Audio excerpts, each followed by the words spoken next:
On va commencer par la prière et puis et voilà.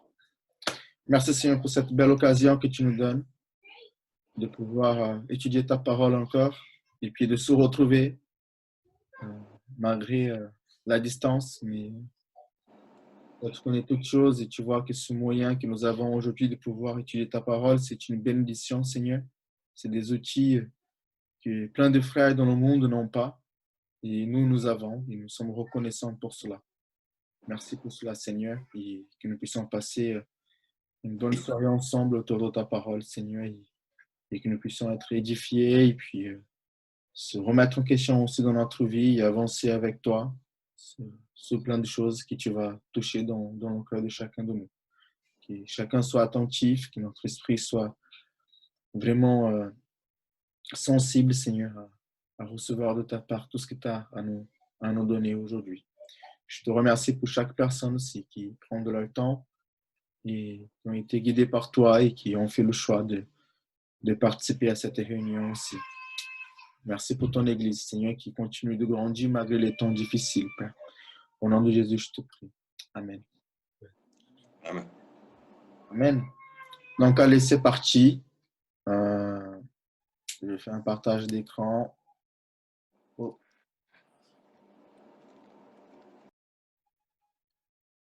Et voilà. Vous voyez normalement ce que je vous présente là, hein, je pense. Oh. Non, je ne sais pas voir mon image ici plutôt. Juste ton image de toi. Oui. On peut Ouvre là, ouais, ouvre là. Oh. Clique 2 fois. Non. Clique avec les doigts. On va sur les 3 points. Tac. C'est trop bizarre ça. Ouais, c'est pas grave. Ah voilà. C'est bon. Allez. Et là, tu es sur une diapo vers là. Ok. Vous voyez le diapo, on est d'accord, hein? Hein? Ah oui, je suis de la fin, t'as dit? Ouais, mais attends, mais est-ce qu'il t'écoute? Normalement, ils m'écoutent, les gens. Voilà. Est-ce que quelqu'un peut juste me dire s'il voit bien et s'il entend bien? Que je puisse commencer. On voit bien, on t'entend bien. Ah, parfait. Merci. On entend bien. Super, merci. Donc, allez, c'est parti. Donc, on va commencer une série d'études dans Thessaloniciens. Je pense qu'on connaît tous cet épître, les deux, en tout cas. Et puis, c'est vrai qu'elle est bien connue pour l'eschatologie. Pour ceux qui aiment bien l'eschatologie, hein, il y a plein d'éléments là-dedans qui nous aident à comprendre un peu plus. Mais il n'y en a pas que ça. Hein. Et puis, comme on va, comme dans nos habitudes, quand on commence un livre à étudier, on essaie de faire une petite introduction pour essayer de comprendre un peu plus pour entrer après dans les détails. OK? Donc là, c'est parti, je pense, pour un bon petit moment pour étudier en tout cas les deux épîtres. Je pense qu'on fera les deux. OK? Donc, j'ai mis ici une église modèle. Il faut savoir qu'une église modèle, ça ne veut pas dire une église parfaite. En tout cas, moi, c'est ce que je pense. Et puis, nous pouvons aussi être des modèles. Nous sommes appelés à ça aussi, à être des modèles, des imitateurs de Christ. Et puis, nous serons jamais parfaits. Ici-bas, en tout cas, non. Donc, ça ne veut pas dire qu'on est excusé d'être des modèles. Des fois, le mot modèle dans la parole de Dieu, c'est un mot pour dire marqué, hein, comme quelqu'un avec un sceau qui est marqué, soit une monnaie, une pièce. Donc, nous sommes appelés, autant qu'Église, à marquer l'endroit où nous sommes.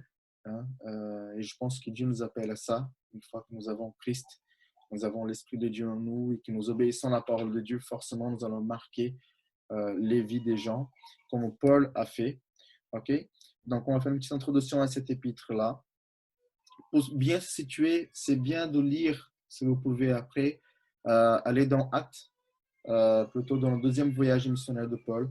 et plutôt regarder, je pense, du chapitre 16 au chapitre 18. Ça me donne une belle base de l'ensemble, hein, euh, du voyage de Paul et comment il est arrivé là-bas. Mais nous allons parler un peu plus par rapport à cela. Si vous avez des questions, si vous avez des choses à dire, n'hésitez pas à allumer vos micros et puis poser la question. OK? Il n'y a pas de souci. Ou faire la remarque que vous avez à faire. Et c'est très sympa. Donc là, on va commencer par celui qui a écrit l'épître. Bon, normalement, c'est qui? C'est l'apôtre Paul qui a écrit l'épître. Il y a des gens qui ont essayé de dire non, mais ça n'a pas été vraiment retenu. Autant d'autres épîtres, il y a plus de débats. Autant ça là, ça a été assez vite tranché que c'est Paul qui l'a écrit. On lit dans 1 Thessaloniciens 1, Paul et Sylvain et Timothée à l'église de Thessaloniciens, qui est en Dieu le Père, en Jésus-Christ le Seigneur, que la grâce et la paix vous soient données. Donc, on voit ici qui est là, c'est Paul qui écrit, et puis qui est avec lui, Sylvain, puis Timothée qui est là aussi. Hein. Donc, on voit que autant dans Actes 16 à 18, ces deux chapitres-là, on peut le voir très bien dans le récit d'Actes, qui Paul, et dans tout ce qui est écrit dans la lettre, ça colle avec Actes de 16 à 18. Vous voyez? Donc, c'est un des arguments qui montre que Paul, c'est lui qui a écrit, parce que ça colle bien avec ces chapitres-là. Hein?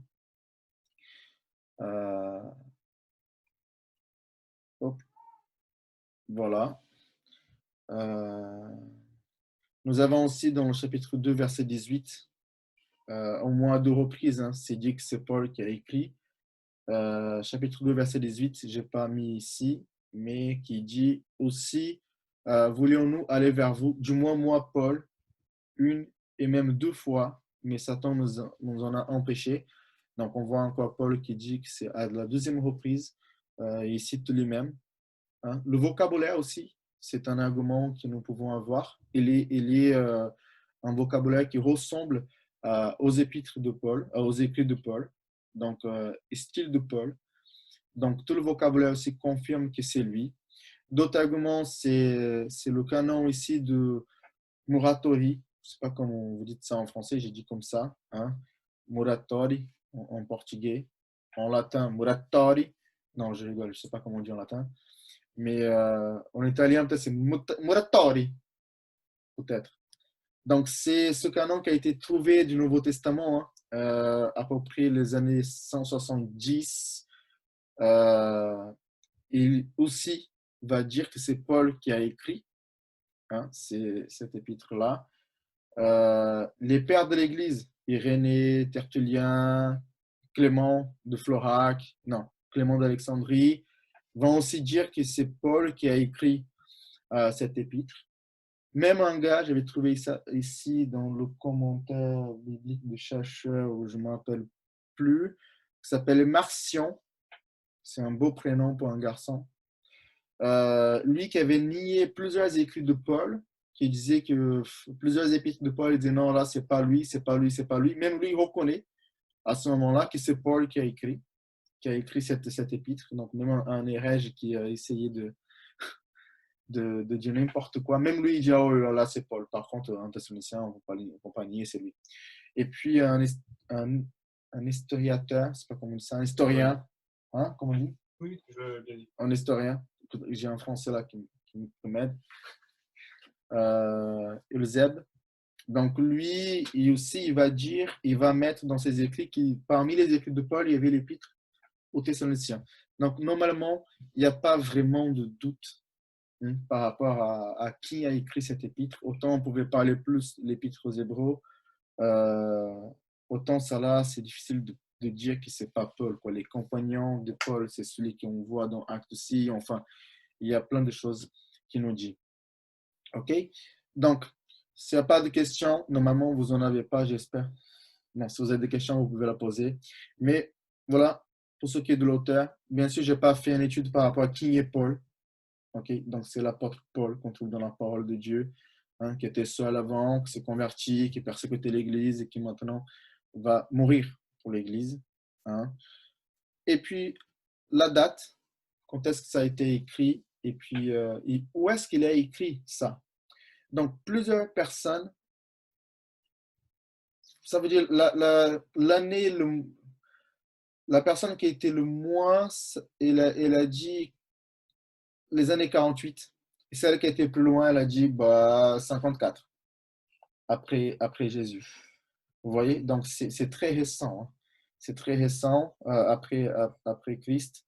Donc, entre 48 et 54, mais la plupart des théologiens étaient plus ou moins d'accord pour les années 50. Quand on a 50, ok? Pourquoi il dit ça? Parce que dans Acte 18, verset 12, est-ce que j'ai noté ici ce verset? Non, je n'ai pas noté, mais qui parle de Gaion. Vous voyez, qui c'était un proconsul, je ne sais pas comment on dit ça, un gouverneur, un leader, un chef. C'est bon, Acte 18. J'ai un mec là qui est super. Acte 18. J'ai noté ici verset 12, je pense, qui dit du temps de Galion était proconsul de l'Achaïe. Les Juifs se soulevèrent unanimement contre Paul.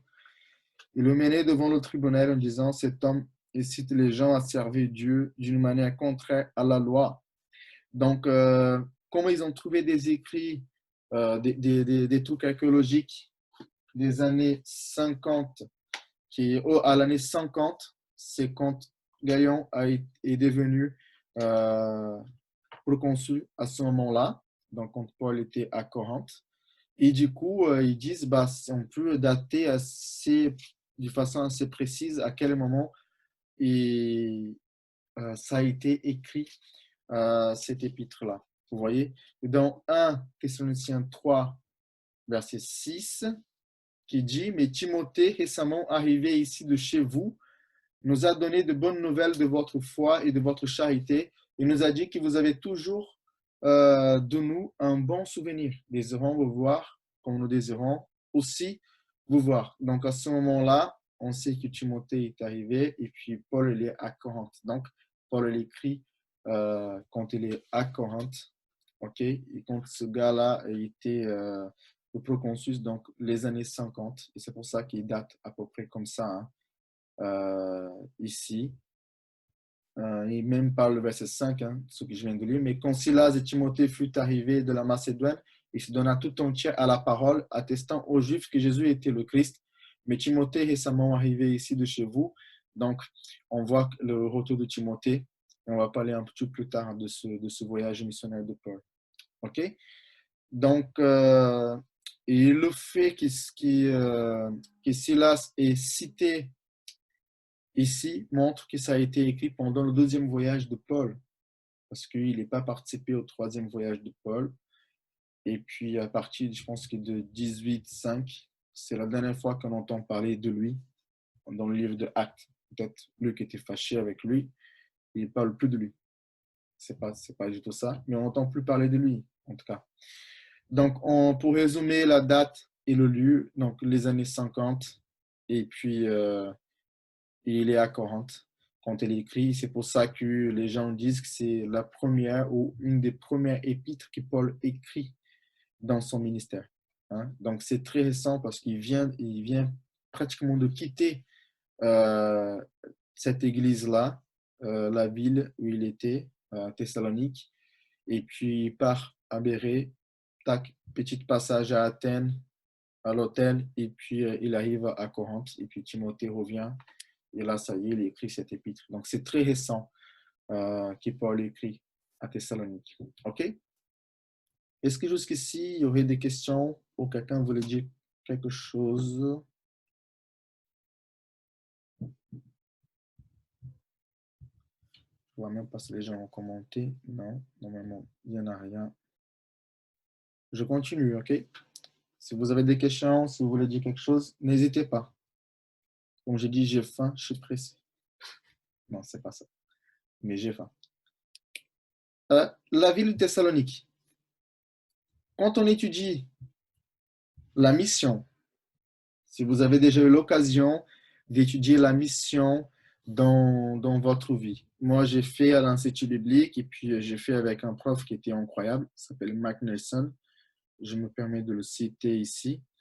Et on a beaucoup parlé que c'est important de connaître la ville, hein, la ville auquel on va travailler, la culture locale, etc. Où est-ce qu'on arrive, hein? Et c'est pour ça ici que je prends un peu, juste un petit moment pour parler de la ville de Thessalonique, auquel je ne connais pas énormément. Je vous encourage à aller chercher plus par rapport à cette ville. Je donne des grandes lignes et je pense qu'au fil du temps qu'on va étudier l'épître aux Thessaloniciens, il y a des choses qui reviendront et on va donner plus encore des détails du côté historique, du côté aussi religieux et politique de l'époque. Ok. Donc, la ville de Thessalonique, fondée en 315 avant Christ par Cassandre. Donc, je pense que vous savez qui est Cassandre. Hein, c'est vraiment un gars exceptionnel. C'était un des généraux d'Alexandre le Grand qui va se marier avec la demi-sœur de Alexandre le Grand. Et puis, quand Alexandre le Grand est mort, il devient lui-même le roi de la Macédoine, hein, qui a été divisé, si je m'appelle bien, en quatre. Et puis, c'était une des capitales, Thessalonique. Mais plus tard, quand les Romains ont pris la possession de la Macédoine, Thessalonique est devenue la capitale. Donc, Thessalonique, parce qu'il donne aussi le nom de cette ville, c'est le nom de son épouse. J'espère qu'un jour, nous, autant que mari, on va donner toute une ville à nos épouses. Hein? J'achète Bordeaux, je vais l'appeler Chris. Vous imaginez, vous prenez un vol Paris-Chris. Hein? Donc, c'est à peu près ce qu'elle a fait. Donc, situé au bras de la mer Égée, à peu près. Hein? Ce qui est particulier ici, c'est qu'elle est située dans cette voie ignatienne, pas comme on dit. Hein? Et puis, avec Derrick, on a trouvé même une expression pour ça. Dès que quelque chose est compliqué, on dit « Ah, c'est ignatique, c'est ignatienne, c'est ignatiation ou ignatiage. » Ignacitude, dit Derrick. Donc, elle est située dans une voie et j'ai mis le petit map ici qui est assez ancien et que vous pouvez voir cette ligne-là, la Via Ignatia, hein, et qui fait tout au long. Donc, c'était une des routes les plus importantes et qui pouvait aller d'un bout à l'autre. Et du coup, toutes les villes qui étaient situées sur cette route est devenue une ville importante et assez commerciale parce que la facilité d'accès à ce moment-là, donc à Thessalonique qui avait un port naturel déjà, et c'est dommage, je pense que vous ne voyez pas ma souris, hein, et le port qui va être à peu près ici, mais vous ne voyez pas. Et du coup, à ce moment-là, il y avait la voie maritime et aussi la voie terrestre qui pouvait arriver à cette ville, qui était une ville assez importante. Je suis partagé. Carlson et Moore vont dire qu'il y avait 100 000 personnes à l'époque de Paul. MacArthur, d'autres commentaires et d'autres introductions ont dit qu'il y avait 200 000 personnes à l'époque dans cette ville. Donc, une ville qui avait des Juifs, bien sûr, parce que dans le monde antique, il faut savoir qu'il part. Ah, quelqu'un a dit quelque chose. Je vois vite fait. Hop. On voit ta souris, t'inquiète. Super Clément. Clément d'Alexandrie nous a dit merci. Donc, il faut voir que dans le monde antique, chaque fois qu'il y avait des affaires, chaque fois qu'il y avait des commerces, qu'il y avait de l'argent, il y avait des Juifs. Hein, les Juifs ont toujours été insérés dans le domaine commercial. Et puis, je pense que jusqu'à aujourd'hui, hein, tu vas à São Paulo, grande ville au Brésil, il y a une grosse communauté juive. Tu vas à Paris, une grosse communauté juive. Tu vas aux États-Unis, dans de grandes villes, il y en aura toujours. Donc, ils étaient là. Il y avait des Orientaux, il y avait des Juifs, il y avait des Grecs, il y avait des Romains. La plupart des gens étaient des Grecs quand même de naissance, qui étaient nés donc des Grecs de naissance, et puis pas mal des Romains aussi. Ok, donc elle était quand même la capitale de la Macédoine, une ville stratégique parce qu'elle était commerciale et aussi politique parce que c'était une ville qui était libre. Hein? Donc elle est c'est dans l'Empire romain, mais elle est libre. Ça veut dire que même si le gouverneur, même si le siège du gouverneur romain était là-bas, la ville, il n'y avait pas l'armée de Rome, des Romains qui était là, qui est située. Qui est située. La ville à ce moment-là, parce que c'était une ville libre, hein, c'était une ville libre. Donc, elle pouvait elle-même gérer leurs affaires. Donc, elle pouvait choisir leur chef religieux, etc. Il n'y avait aucun souci pour cela. Hein. Euh, pourquoi c'est une ville libre? J'avais noté ici aussi pour vous. Vous trouvez ça sur Wikipédia si vous en voulez. Elle a eu sa liberté quand elle a soutenu Antoine et Octavien dans la campagne qu'ils ont fait contre Brutus et Cassius et Tintin. Non. Donc, il y avait Brutus et Cassius contre Antoine et Octavien. Donc, ils sont soutenus. Donc, il y en a qui disent qu'ils ont eu de la chance, d'autres ont dit qu'ils étaient sages. Mais en tout cas, ils ont gagné. Et puis, comme récompense de leur fidélité, de leur aide, ils ont donné le statut d'une ville libre. Donc, politiquement, c'était bien. Et c'est devenu une ville très importante, avec plein de nationalités différentes. Donc, plein de religions aussi différentes. Déjà, les Romains, ils avaient plein de choses. Les Grecs avaient aussi. Puis plus le judaïsme qui était là. Et plus d'autres choses qui pouvaient arriver. Donc, c'était une ville très badalade, on dit en portugais, je ne sais pas comment on dirait en français, mais très mouvementée, hein, à ce moment-là. Et puis, il est assez peuplé et assez riche. Et puis, quand vous avez vu les photos, une petite photo que j'ai mis là du port, il y en a plein de photos de Thessalonique sur Internet, mais on ne savait pas si c'était libre de droit. Mais regardez après, c'est magnifique comme ville, ça donne envie d'y aller. Hein. C'est vraiment beau. Donc, c'est beau, c'est riche, c'est important. Bah, c'est comme Bordeaux en Gironde, c'est comme Paris en France. C'était cette ville-là. OK? Donc, j'ai mis la ville actuelle. Pourquoi? Parce que c'est une des seules villes hein, que Paul a visitées qui existe jusqu'à aujourd'hui. Mais ça reste toujours une ville très importante en Grèce. Et puis, on parle de 400 000 personnes dans cette ville. Aujourd'hui, la ville de Thessalonique.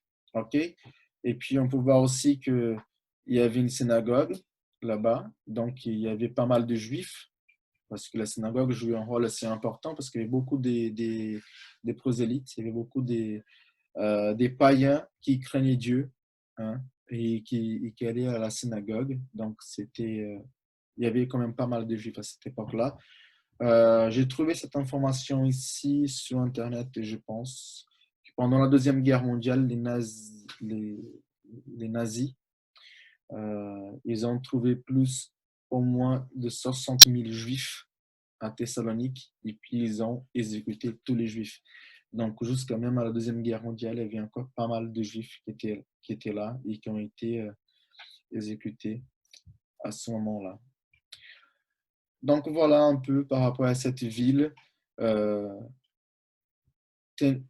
ayant en tête que c'est vraiment une ville assez importante et puis toujours liée à cause du commerce. Cette voie qui était très importante pour le commerce et aussi le port, bien sûr, de la ville. Et c'est par cette voie que Paul est arrivé hein, à cette ville-là.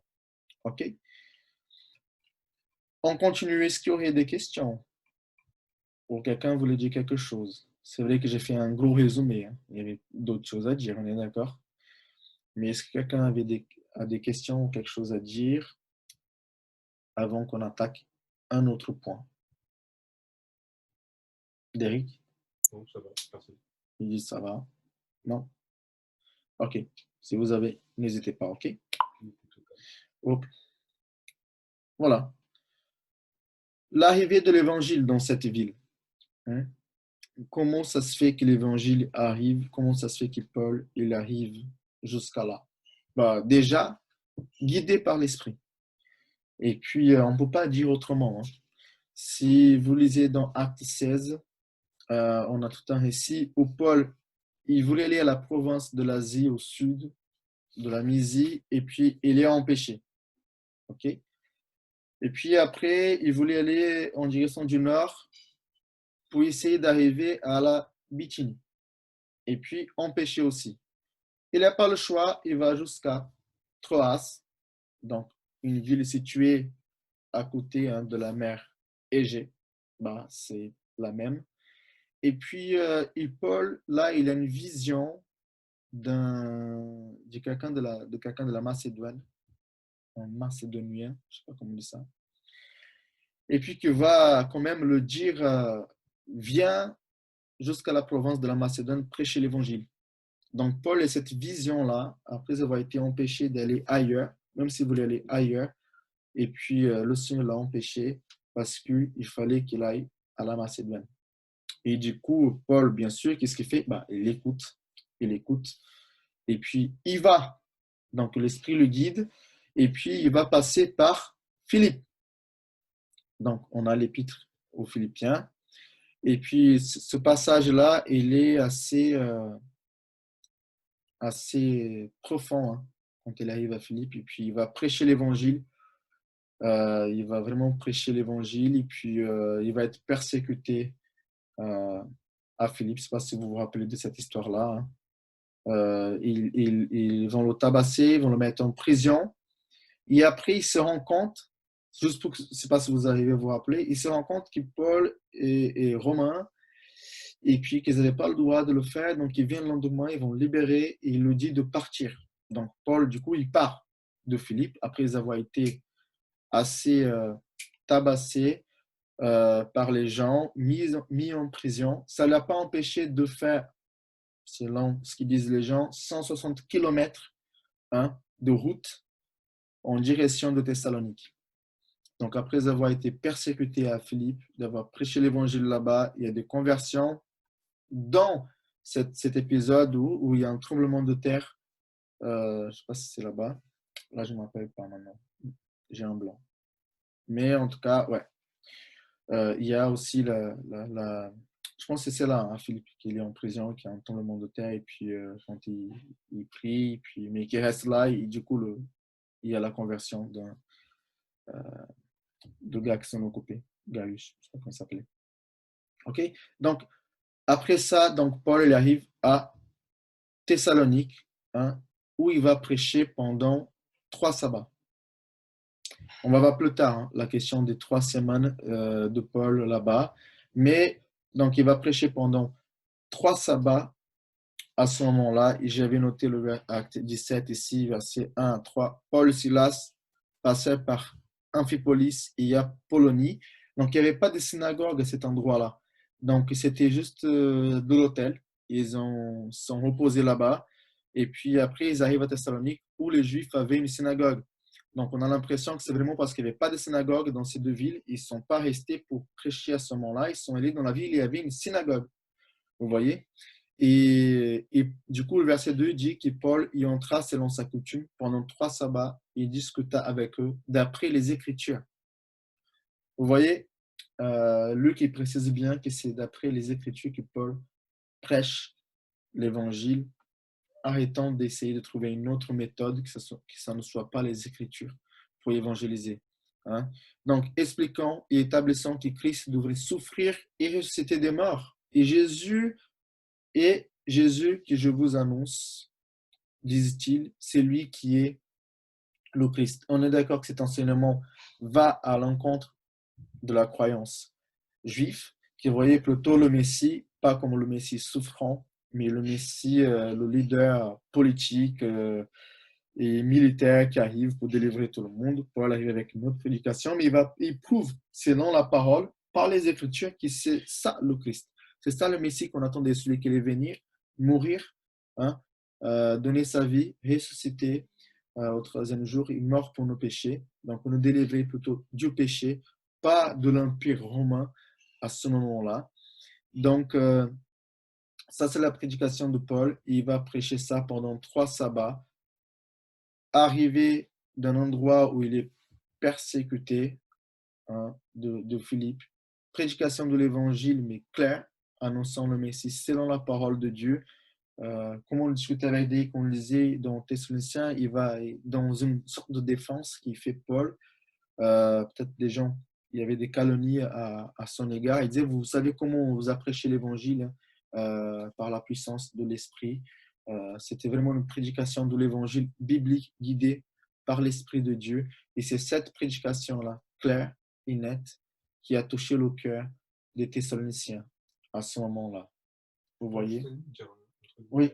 Dans un commentaire que j'avais lu de Carson par rapport à cette partie-là, il avait dit que en fait, il avait eu besoin disons, de dire que c'était une prédication par l'esprit, un peu pour prouver qu'il était vraiment utilisé par Dieu et que c'était le vrai évangile qu'il présentait, puisque d'après ce qu'on avait vu, il y avait des faux docteurs qui avaient essayé de dire que ce qu'il enseignait c'était faux, donc ce qu'il imagine, c'est qu'il a un peu voulu montrer que ce qu'il enseignait c'était vrai pour le fait que c'était guidé par l'esprit. Oui. Oui, j'espère que vous avez entendu ce qu'il a dit. Et puis, on va voir quand on va étudier ces passages qu'il y a peut-être un groupe de personnes, des adversaires, qui sont là à ce moment-là. Et Paul amène une sorte de défense. Et d'autres qui pensaient qu'il prêchait pour de l'argent ou quoi que ce soit. Et puis, il va défendre. Il dit, vous avez vu comment nous sommes comportés parmi vous. Et puis, on a travaillé. On n'a pas été là pour prendre de l'argent de personne. Donc, l'arrivée de l'évangile dans cette ville vient d'un esprit qui a guidé Paul depuis le départ, passé par Philippe, même si persécuté à ce moment-là, et puis battu par les gens, et puis une route, il prend la route, il va quand même, il n'est pas découragé, et puis il va directement à la synagogue et prêche l'évangile. C'est comme ça que l'évangile arrive à Thessalonique, guidé par l'esprit, des missionnaires qui voulaient aller à droite, non, va à gauche, et puis une vision des gens qui avaient soif, qui voulaient que la prédication de l'évangile arrive, et le Seigneur guide ces choses-là, et Paul arrive, il prêche l'évangile. Et après la prédication de l'évangile, ce qui se passe, c'est qu'il y a la naissance de l'église qui est là. On voit qu'il y a des conversions ici qui arrivent. Verset 4, il dit, quelques-uns d'entre eux furent persuadés et s'y joignaient à Paul et à Silas, ainsi qu'une grande multitude des Grecs craignant Dieu, donc des prosélytes dans d'autres traditions peut-être. Je pense qu'en portugais, j'ai prosélyte, ça dépend. Donc, quelques-uns d'entre eux furent persuadés et s'y joignant à Paul et à Silas, ainsi qu'une grande multitude des Grecs craignant Dieu, et beaucoup de femmes de qualité, ou d'honneur, je pense. Dans d'autres versions, vous trouvez ça d'honneur ou de rang. En tout cas, des femmes qui étaient assez importantes dans la ville, et ils ont été touchés par la prédication. Le Seigneur a travaillé dans leur vie, et puis on a la naissance de cette église-là. OK? En 3 semaines ou plus, en tout cas, je pense qu'en 3 semaines, il a prêché dans la synagogue, et puis je pense qu'il y a eu des conversions, peut-être déjà dès la première prédication, mais pendant 3 semaines, en tout cas, il a été dans la même synagogue, il prêchait. Il y a eu tous ces gens qui se sont convertis. Ils disent qu'il y a une grande multitude de Grecs craignant Dieu, et beaucoup de femmes de qualité. Donc, les gens il y a un petit débat là-dessous. Est-ce qu'il a resté 3 semaines? Est-ce qu'il a resté plus? Donc, les gens, il y a un côté qui disent 3 semaines. Et ceux qui vont le plus loin, ils vont dire 6 mois. Il a pu rester quand même jusqu'à 6 mois là-bas.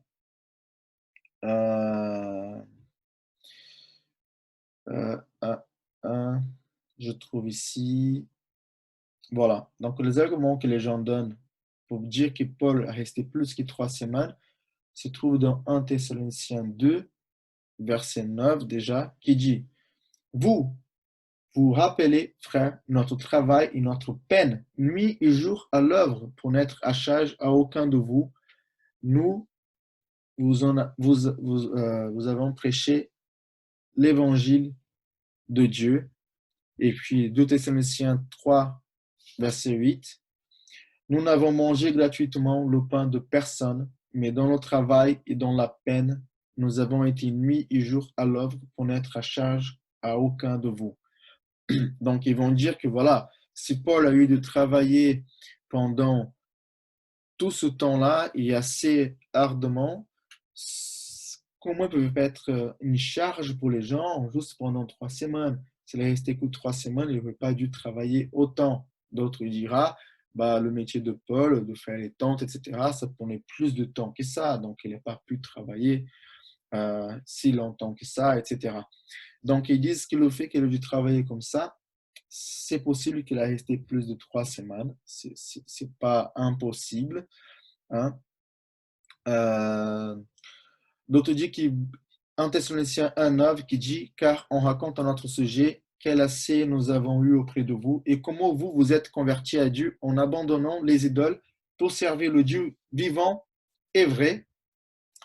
Donc ils disent ici que comme il y a beaucoup de conversions et les gens qui sont convertis n'étaient pas que des juifs, mais il y avait aussi des gens qui sont abandonnés leurs idoles, donc des païens tout simplement.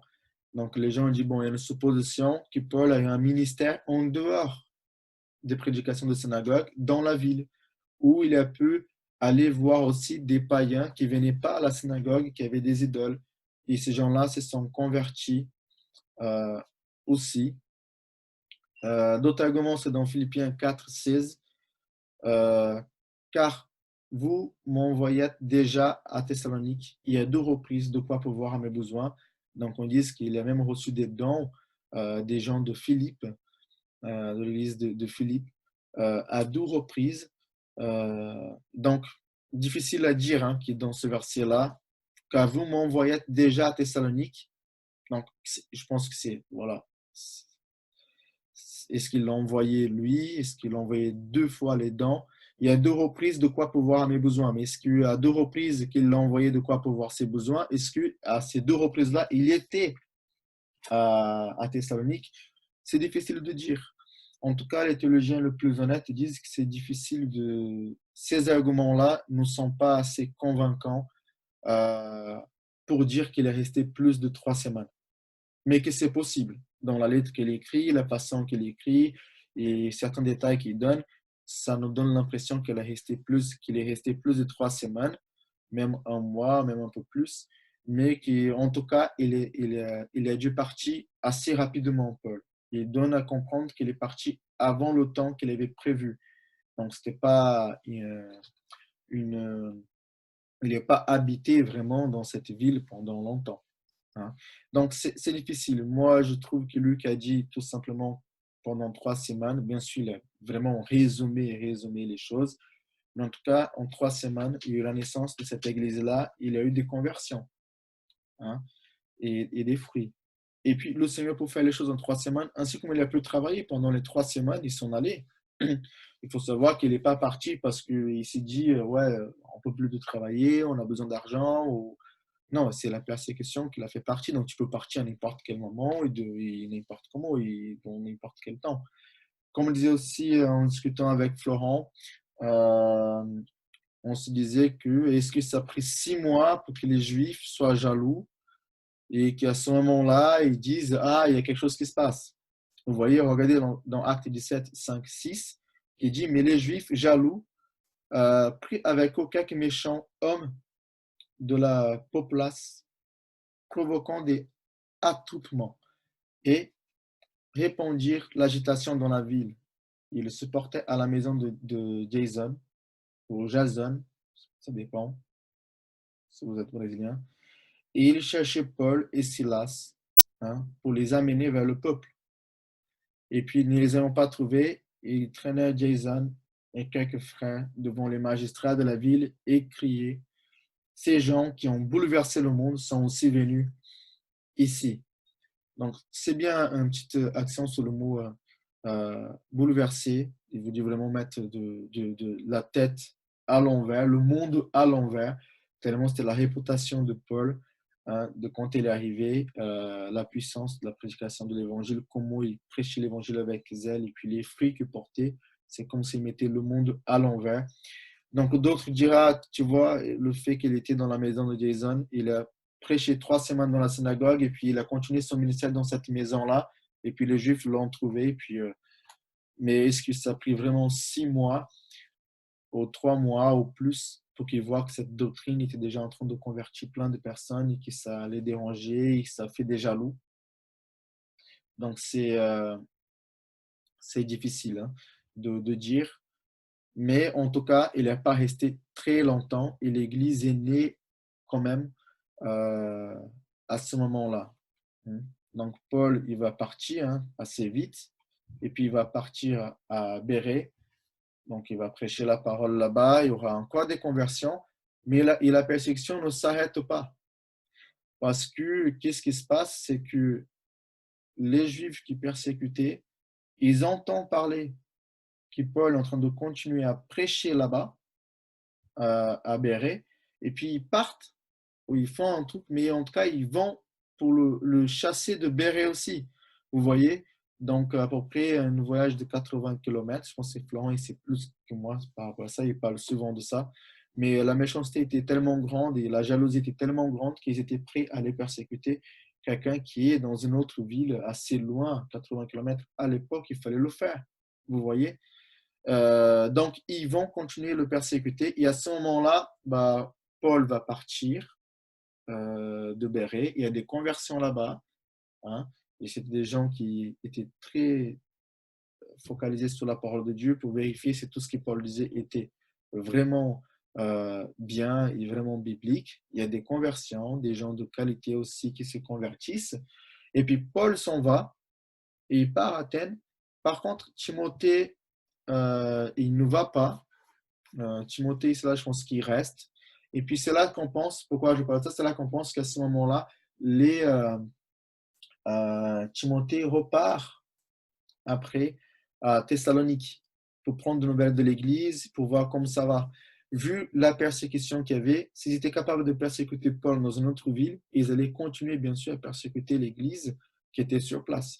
Donc Timothée va repartir, hein, et il va aller à Thessalonique, selon ce qu'on pense. Et à ce moment-là, bah, ils vont quand même, il va prendre de nouvelles de l'Église. Hein. Euh, et puis il va rejoindre Paul plus tard, qui va à Athènes. Et puis Athènes, c'était du passage, mais il est troublé dans son esprit en voyant tellement d'idoles. Et puis il va prêcher quand même l'évangile. Et puis d'Athènes, il va partir, si je ne me trompe pas, à Corinthe. Et puis c'est à Corinthe qu'on va les rejoindre. C'est à Corinthe qui Timothée, Silas, le rejoint plus tard. Je pense que j'avais noté. Non, je pensais que j'avais noté les versets ici. Ok. Donc, c'est pas très grave. Mais vous lisez après, de toute façon, dans Actes, et vous allez voir à peu près euh, l'histoire, comment ça se passe. En tout cas, cette église, elle est née parmi beaucoup de persécutions, hein, beaucoup d'afflictions, il y a beaucoup de difficultés, mais il y a une vraie conversion, des vraies nouvelles naissances, et ça a porté du fruit assez vite. Hein. Je n'entre pas dans les détails, mais on pouvait aller dans le texte thessaloniciens et voir que c'est, pour Paul, c'est une église, c'est des imitateurs de Paul, des imitateurs de Dieu, et une église qui est modèle dans l'amour qu'ils ont, une église qui fait de progrès dans la foi. Donc c'est très encourageant de voir une église qui est née dans une ville tellement grande, qui a tellement de choses qui pouvaient les attirer, euh, mais eux, ils croient à l'évangile, et puis malgré que les gens qui prêchent l'évangile sont persécutés assez sévèrement, ils viennent déjà d'une ville, ils ont été persécutés sévèrement pour cette foi-là, et puis ils acceptent quand même cette prédication-là. Donc cette église est née dans ces circonstances-là, et puis j'avais peut-être trouvé quelques applications pour nous, parce que dans le justement, j'arrive pas. Attends. Oups, c'est bon. Les applications, persévérance de l'Église face à la persécution, progrès dans la foi et l'amour, un exemple à suivre. Donc, quand on voit cette Église qui est née dans cette circonstance-là et qui persévère, quand je vois aussi Paul qui sort d'une persécution assez sévère à Philippe et qui part là-bas, il est persécuté encore, il va ailleurs, il est persécuté encore, mais qui persévère à prêcher l'évangile. Déjà, quand je vois qu'il y a plein de choses qui essayent de nous empêcher d'aller là où Dieu veut qu'on aille, euh, ça veut dire que le Seigneur il avait des grandes choses à faire. Le Seigneur avait des grandes choses à faire déjà en Macédoine et il amène Paul jusqu'à là. Et les persécutions, le fait d'être battu, y avoir de la souffrance n'a pas empêché l'apôtre et ses compagnons de continuer à persévérer et à être zélés pour le Seigneur et à prêcher l'évangile et à obéir à Dieu à ce moment-là. Et cette église, malgré que l'évangile est prêché dans des circonstances difficiles, les gens se convertissent quand même, ils sont prêts à affronter toutes les souffrances, toutes les persécutions. Et c'est une église qui va grandir dans l'amour, grandir dans la foi, et va devenir un modèle pour toute la région, hein, pour la Macédoine et l'Achaïe aussi, parmi toutes ces difficultés, parmi cette pression qu'ils sont en train de vivre. Et je me demande si pour nous, aujourd'hui, autant qu'Église, nous vivons aussi des moments difficiles. Hier, nous avons prié pour cela. On a vécu nous vivons des moments difficiles. Personnellement, chacun vit des moments difficiles. Il y a plein de personnes. Et puis, autant qu'Église, avec le Covid, etc., des églises qui ferment, qui se rouvrent, des organisations assez compliquées. Mais est-ce que nous continuons à faire des progrès dans notre foi et dans notre amour parmi les temps difficiles? Vous voyez? Est-ce qu'à l'exemple de l'église de Thessalonique, à l'exemple de Paul et ses compagnons, qui ne sont pas arrêtés sur les difficultés, mais qui étaient toujours focalisés sur ce que Dieu voulait, d'obéir la parole et d'avancer avec Dieu et de faire des progrès. Si je pouvais me poser la question, depuis que l'Église se retrouve dans la difficulté, depuis que vous retrouvez avec vos difficultés, avec vos problèmes, les luttes qui sont plus ou moins sévères ce moment pour chacun, est-ce que nous avons fait des progrès avec le Seigneur? Ou est-ce que les difficultés nous a anéantis plutôt qu'il nous a donné de la force, de la persévérance pour avancer. Il nous a appris des choses, il nous a fait être attachés au Seigneur. Vous voyez, il y a deux réactions, soit on lâche, soit on s'accroche dans des moments de difficulté, hein. Et puis j'espère que nous sommes accrochés au Seigneur à ce moment-là, qu'il nous enseigne malgré le temps difficile, autant personnel, euh, autant communautaire ou ecclésial, nous restons accrochés, nous restons fidèles au Seigneur. Nous continuons à prêcher la parole, nous continuons à évangéliser, nous continuons à faire partie, à être fidèles à l'Église, réunions de prière, études publiques, au culte, à la communion fraternelle, aux soins les uns pour les autres, de grandir dans l'amour, de continuer à prendre de nouvelles, de continuer à prier les uns pour les autres, de continuer à aider les uns les autres? Ou est-ce que le temps difficile auquel nous vivons aujourd'hui nous a fait qu'on est centré sur nous, centré sur notre difficulté, centré sur notre souffrance, et puis on ne laisse pas la place pour le travail de Dieu? Jacques dit qu'il faut que la persévérance, hein, accomplisse son œuvre en nous.